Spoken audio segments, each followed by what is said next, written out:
Hello friends, welcome back to my channel जिसका नाम है मैथमेटिक बाय इब्राहिम सर। और आज हम बात करने वाले हैं मैथ्स के एक इंपॉर्टेंट टॉपिक की जिसका नाम है डिफरेंशियल इक्वेशन। अच्छा, डिफरेंशियल इक्वेशन में हम लोग किसकी बात करने वाले हैं? तो भाई डिफरेंशियल इक्वेशन में हम लोग बात करने वाले हैं सोल्यूशन टू डिफरेंशियल इक्वेशन की। सोल्यूशन टू डिफरेंशियल इक्वेशन बोले तो आपको डिफरेंशियल इक्वेशन दिया जाएगा जिसको आपको क्या करने का रहेगा, सॉल्व करने का। और आप लोग को पता रहेगा डिफरेंशियल इक्वेशन को सॉल्व करने के बहुत सारे तरीके हैं। तो आज हम कौन सा तरीका सीखने वाले हैं? तो डिफरेंशियल इक्वेशन को सॉल्व करने के लिए आज हम सीखेंगे लीनियर डिफरेंशियल इक्वेशन की टेक्निक।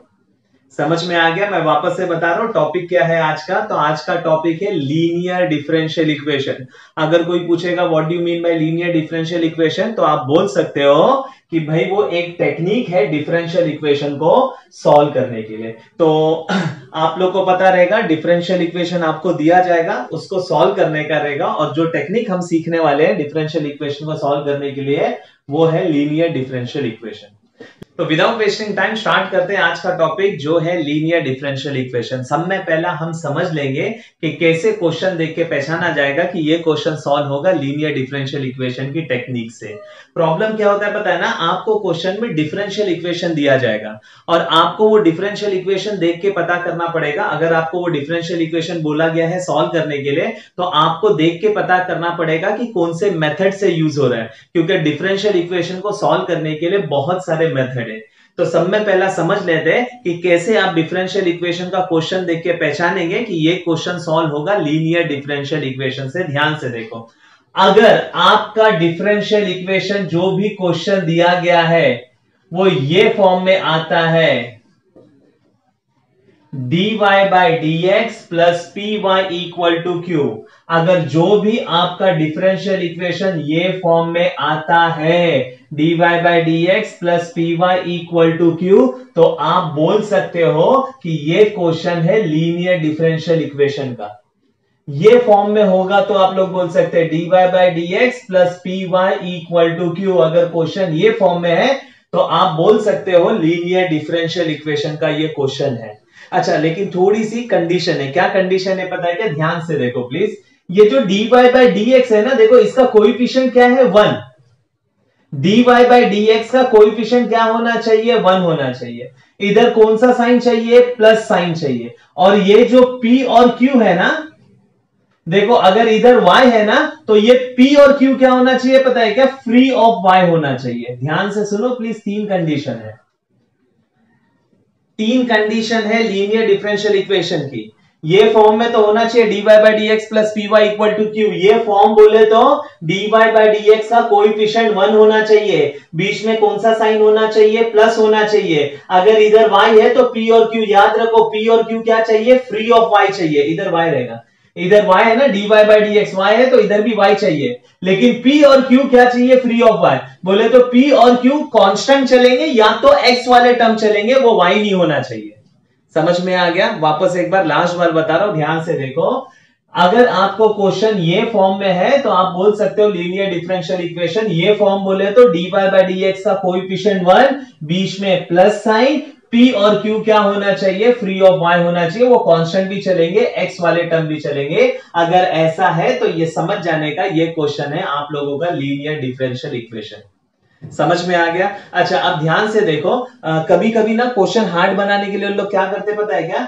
dy by dx का कोएफिशिएंट 1 नहीं देंगे तो आपको बनाना पड़ेगा। बीच में प्लस साइन नहीं दिया जाएगा तो आपको बनाना पड़ेगा। इसीलिए मैं तीन कंडीशन बता दिया। dy by dx का कोएफिशिएंट 1 चाहिए, बीच में प्लस साइन चाहिए और p और q क्या चाहिए? फ्री ऑफ y चाहिए। अगर ये कंडीशन सेटिस्फाइड होती है तो लीनियर डिफरेंशियल इक्वेशन है। अब समझ लेते हैं इसको सॉल्व करने का तरीका।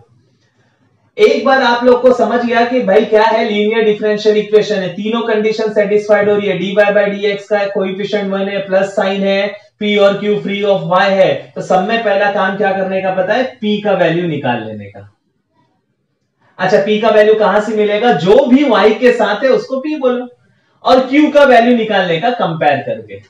समझ में? जो भी इक्वल टू के उधर है उसको q बोलने का। लेकिन याद रखो प्लीज, आप लोग सॉल्व कब कर सकते हैं? जब क्वेश्चन ये फॉर्म में, क्वेश्चन ये फॉर्म में बोले तो तीन कंडीशन सेटिस्फाइड। अगर कंडीशन सेटिस्फाइड नहीं है तो पहले सेटिस्फाइड कराओ। बोले तो अगर कोएफिशिएंट नहीं है तो बनाओ।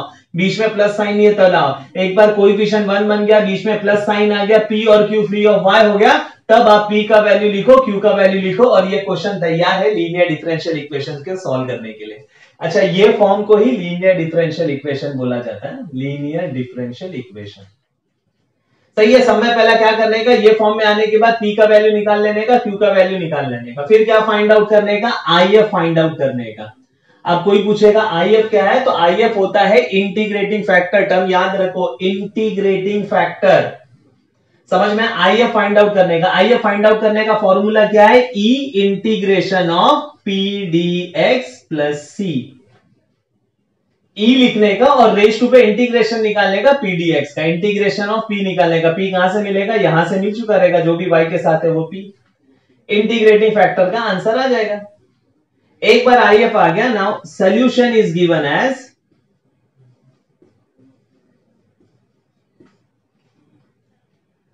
y into integrating factor is equal to integration of q into if dx plus c। ये है लीनियर डिफरेंशियल इक्वेशन को सॉल्व करने का तरीका। y into I F is equal to integration of q into I F D X plus C. देखो ये main solution है, एक बार लीनियर डिफरेंशियल इक्वेशन है, ये सॉल्व करने का तरीका है।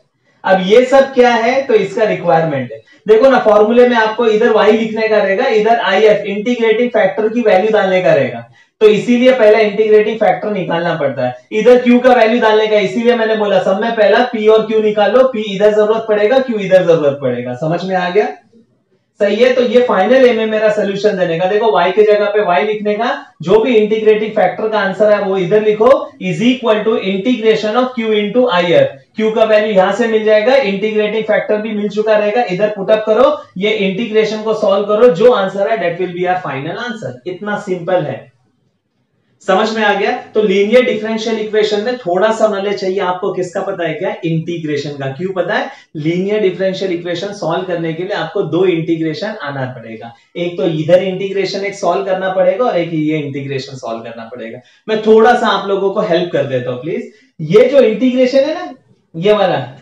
ई रेज टू इंटीग्रेशन ऑफ पीडीएक्स, ये वाला, ये ज्यादातर इंटीग्रेशन का आंसर है ना लॉग फॉर्म में आता है ज्यादातर। आप लीनियर डिफरेंशियल इक्वेशन के 10 क्वेश्चन सॉल्व करो, उसमें से 7 या 8 में ना ये वाले इंटीग्रेशन का आंसर लॉग फॉर्म में आता है। रीजन क्या पता है, ताकि हम लोग थोड़ा सा आईएफ आसान हो। देखो ई और ये वाले इंटीग्रेशन का आंसर लॉग फॉर्म में आ गया, एग्जांपल लॉग एक्स स्क्वायर, तो ई और लॉग कैंसिल हो जाता है, बचता क्या है, एक्स स्क्वायर। तो ज्यादातर चांसेस है कि भाई ये वाला इंटीग्रेशन लॉग फॉर्म में आएगा। तो आप लोग याद रखो कौन कौन से इंटीग्रेशन है जिसका आंसर लॉग में आता है, तो वो सब इधर पहले ट्राई कर लेने का। समझ में आ गया। अच्छा, ये वाले इंटीग्रेशन को सॉल्व करने का है ना, तो प्लीज ध्यान से देखो, बहुत आसान तरीका मैं बता रहा हूं। ये वाले इंटीग्रेशन को अगर सॉल्व करने का है तो आपके पास 3 ऑप्शन है, क्योंकि 2 फंक्शन है, बीच में मल्टीप्लाई है। तो इसको सॉल्व करने के लिए आप क्या ट्राई कर सकते हो पता है क्या, सिंप्लीफाई करो। अगर सिंप्लीफाई नहीं कर सकते तो आप सब्स्टिट्यूशन से सॉल्व करो, सब्स्टिट्यूशन से भी नहीं हुआ तो u इंटू वी रूल से सॉल्व होगा। समझ में आ गया, समझ में आ गया। प्लीज याद रखो, ये जो इंटीग्रेशन है, ये इंटीग्रेशन को सॉल्व करने के 3 तरीके हैं। आप लोग ट्राई करो सिंप्लीफाई करने का। अब आप पूछोगे ना सर सिंप्लीफाई बोले तो ब्रैकेट ओपन हो रहा है क्या, या कोई डायरेक्ट फॉर्मूला बन रहा है, तो सिंप्लीफाई। अगर आप इसको सिंप्लीफाई नहीं कर सकते तो सब्स्टिट्यूट, आपको पता रहेगा इंटीग्रेशन में सब्स्टिट्यूट, एक फंक्शन चाहिए, बाजू में डेरिवेटिव चाहिए सब्स्टिट्यूट। अगर वो भी काम नहीं आ रहा तो 100% वो सॉल्व होगा u इंटू वी रूल से। इसको और कोई तरीका नहीं है सॉल्व करने का। समझ में आ गया, पक्का याद रहेगा। अच्छा, जो IF है ना, IF का आंसर है ना तुम्हारा 2 तरीके से आ सकता है। या तो देखो ये वाला e रेज टू लॉग बोले तो f ऑफ x बोल सकते, या तो IF आ सकता है e raise to f of x। यही 2 ही पॉसिबिलिटी है। बोलने का मकसद ये जो इंटीग्रेशन है, या तो ये लॉग फॉर्म में आएगा, या तो ये वाला इंटीग्रेशन लॉग फॉर्म में नहीं आएगा। अगर लॉग फॉर्म में आता है तो e और लॉग कैंसिल हो जाता है, बचता है f ऑफ x। IF थोड़ा सा आसान हो जाता है, ऐसा आएगा ना, e और लॉग के फॉर्म। अगर IF इधर ये वाला इंटीग्रेशन लॉग में नहीं आया तो ये कैंसिल नहीं होगा, ये ऐसे ही आप लोग इधर पुटअप करोगे। सही है। अच्छा ध्यान से देखो, मैं इसके लिए बता रहा हूं ना, अगर IF का आंसर आपका ऐसा आता है e रेस टू, बोले तो सोल्यूशन है आपका y, आप लोग ने IF डाल दिया e रेस टू IF, ये q का वैल्यू है और इधर IF है e raise to f of x dx।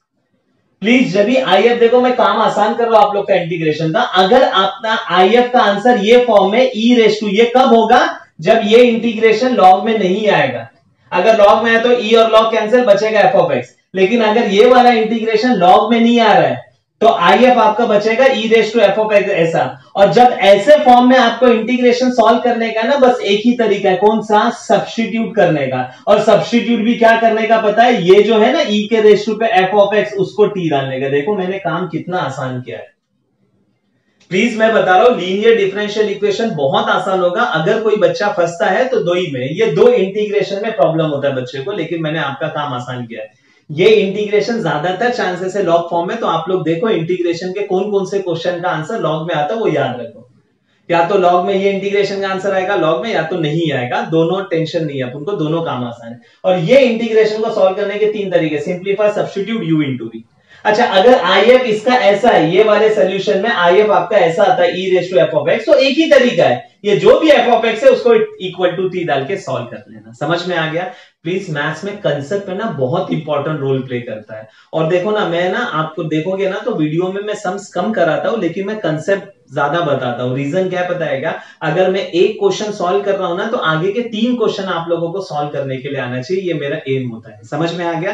तो मैंने लीनियर डिफरेंशियल इक्वेशन का क्वेश्चन कैसे पहचानते हैं वो बता दिया, मैंने उसको सॉल्व करने का तरीका बता दिया। अब एक एग्जांपल लेके सॉल्व कर देते तो पूरा कंसेप्ट हमारा क्लियर हो जाएगा। ध्यान से देखो, मैं एक सम सॉल्व करा रहा हूं लीनियर डिफरेंशियल इक्वेशन पे। ओके ध्यान दो प्लीज।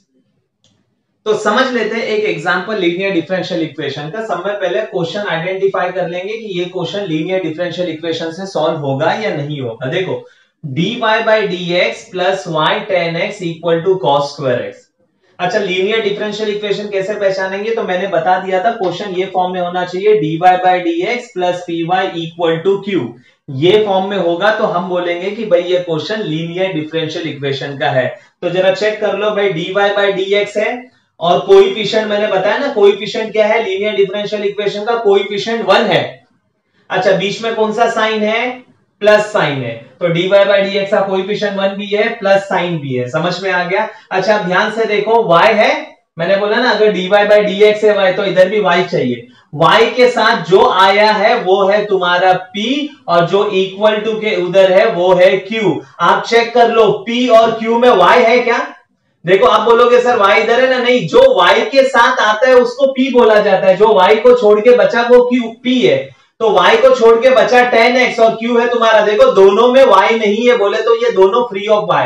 मैंने आप लोग को इधर समझाया था, फ्री ऑफ y बोले तो दोनों कांस्टेंट चलेंगे, नंबर्स वगैरह कांस्टेंट चलेंगे, या तो x वाले टर्म y नहीं होना चाहिए। समझ में आ गया। तीनों कंडीशन सेटिस्फाइड हो गए। dy by dx का कोएफिशिएंट 1 है, बीच में प्लस की साइन है, जो y के साथ आया p, जो इक्वल टू के उधर है की p और q दोनों के दोनों फ्री ऑफ y है। तो ये कंफर्म हो गया, ये क्या है, लीनियर डिफरेंशियल इक्वेशन है। तो भाई ये क्वेश्चन लीनियर डिफरेंशियल इक्वेशन का है। सॉल्व करने का तरीका, सब में पहला p और q का वैल्यू निकालेंगे। तो हम लोग इसको क्या करेंगे, comparing the given equation with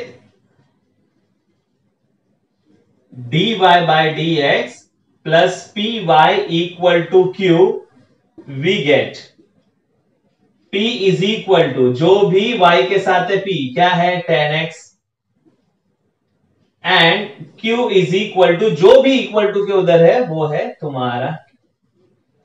सही है, एकदम आसान। सब में पहला स्टेप एक बार कंफर्म हो गया लीनियर डिफरेंशियल इक्वेशन का है, तो p और q का वैल्यू फाइंड आउट कर लेने का। अच्छा एक बार p और q मिला, फटाक से नेक्स्ट स्टेप हमारा क्या है, इंटीग्रेटिंग फैक्टर फाइंड आउट करने का है। तो now IF is equal to formula E integration of p dx plus c। अच्छा आप मेरे को बताओ E integration of what is the value of p, p का वैल्यू क्या है, तो p का वैल्यू हम लोग ने निकाला tan x, integration of tan x dx plus c। अब E मेरे को बताओ इंटीग्रेशन ऑफ tan x क्या होता है, इंटीग्रेशन ऑफ tan x क्या होता है, तो भाई ये है इंटीग्रेशन ऑफ tan x होता है log mod में sec x प्लस c, ये फॉर्मूला है। तो E और log कैंसल, तो IF देखो क्या बचता है, IF इज इक्वल टू बचेगा sec x, मॉड नहीं लिखेंगे तो चलेगा, तो sec x प्लस c, ये आ गया आप लोगों का IF। देखो मैंने बताया था ना ई का आंसर चांसेस है कौन से फॉर्म में आने के लिए, लॉग फॉर्म में। अच्छा कोई बोले कैसे कैंसिल हो गया, तो प्रॉपर्टी है since E raise to log X is equal to X होता है, ई और लॉग कैंसिल हो जाता है। अच्छा आईएफ मिल गया, अब solution is given as, solution is given as y if is equal to q into if dx plus c। समझ में आ गया। अच्छा ध्यान से देखो प्लीज, सारी वैल्यू सब्स्टिट्यूट करो तो y होगा if के जगह पे क्या आएगा बताइए, if का वैल्यू क्या है, तो if का वैल्यू है तुम्हारा इंटीग्रेटिंग फैक्टर इधर ही है sec x is equal to q, क्या है q का वैल्यू है cos स्क्वायर x, और IF का वैल्यू है तुम्हारा sec x dx plus c। बस अब खाली ये इंटीग्रेशन सॉल्व करो, हमारा सोल्यूशन आ गया है, समझ में आ गया, खाली एक इंटीग्रेशन सॉल्व करना है और हमारा सोल्यूशन आ जाएगा। अच्छा अब देखो ना प्लीज, ये इंटीग्रेशन सॉल्व करने का तो मैंने बताया था तीन option, simplify, substitute, u into V. अपनी पॉसिबिलिटीज कम करो। देखो ना इसमें u इंटू वी से सॉल्व नहीं करूंगा, आप लोग को पता है रीजन, क्योंकि अगर दोनों टर्म सेम टाइप के हैं, trigo trigo, exponential exponential, log और लॉग, तो सॉल्व नहीं हो पाएगा u इंटू वी, तो u इंटू वी चला गया। सब्स्टिट्यूशन के लिए कंडीशन है डेरिवेटिव, cos स्क्वायर x का डेरिवेटिव sec x नहीं आता, sec x का cos स्क्वायर नहीं आता, sec x का cos नहीं आता, तो सब्स्टिट्यूशन भी नहीं, सिंप्लीफाई करना पड़ेगा। अभी थोड़ा देर पहले आप चाहिए तो ना वापस वीडियो जाके देखो, रिवाइंड कर ले करो, मैंने बताया था सिंप्लीफाई में दो ही ऑप्शन, या तो कोई ब्रैकेट ओपन हो रहा है या कोई डायरेक्ट फॉर्मूला बन रहा है। तो देखो इसमें ना ये वाले पर्टिकुलर केस में u इंटू बी से सॉल्व नहीं होगा, सब्स्टिट्यूट नहीं होगा, सिंप्लीफाई, सिंप्लीफाई में ब्रैकेट तो है नहीं लेकिन कोई डायरेक्ट फॉर्मूला बन रहा है, तो जी हां बन रहा है, कैसे, cos स्क्वायर x, और आपको पता है sec x can be written as 1 upon cos x, देखो सिंप्लीफाई हो गया, प्लस c। अब ये कैंसल और ये कैंसल, बचा क्या, y sec x integration of cos x dx plus c, finally y sec x equal to integration of cos x क्या होता है, तो इंटीग्रेशन ऑफ cos x होता है sin x प्लस c। ये है आप लोगों का रिक्वायर्ड सॉल्यूशन, और ये है आप लोगों का लीनियर डिफरेंशियल इक्वेशन। समझ में आ गया, पक्का, बहुत आसान है, कंसेप्ट क्लियर करो, काम बहुत आसान है। समझ में आ गया, पक्का। तो ये वीडियो मैं यहां तक ही रख रहा हूं लीनियर डिफरेंशियल इक्वेशन का, लेकिन मैं लीनियर डिफरेंशियल इक्वेशन पे एक और वीडियो बनाऊंगा। ये था लीनियर डिफरेंशियल इक्वेशन का पार्ट 1, और लीनियर डिफरेंशियल इक्वेशन का पार्ट 2 भी होगा।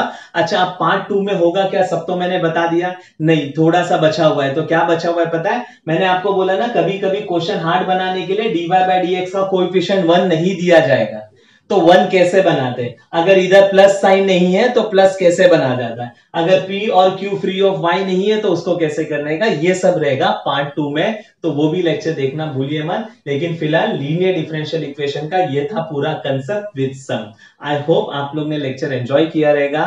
थैंक यू वेरी मच, मिलते हैं नेक्स्ट वीडियो में कोई और टॉपिक के साथ। Bye, thank you, take care.